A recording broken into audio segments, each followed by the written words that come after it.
আজ আমি আপনাকে এমন কিছু বলবো যা হয়তো আপনার জীবন বদলে দিতে পারে। সবাই জীবনে কখনো না কখনো অবহেলা বা প্রত্যাখ্যানের মুখোমুখি হয়। কেউ চাকরিতে ফেল হয়, কেউ প্রেমে ব্যর্থ হয়, কেউ নিজের স্বপ্ন পূরণে থেমে যায়।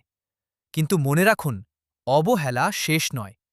এটি এক ধরনের সতর্কবার্তা যা আমাদের শেখায় কিভাবে আরও শক্তিশালী হতে হয়। একটা উদাহরণ দিই।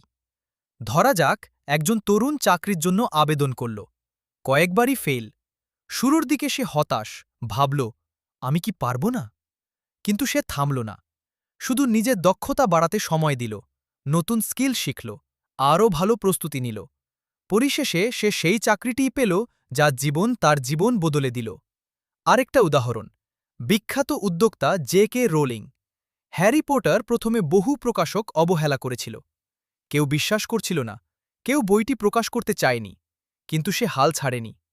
আজ তার বই বিশ্বজুড়ে কোটি কোটি মানুষের হৃদয় ছুঁয়েছে। আপনি কি বুঝতে পারছেন?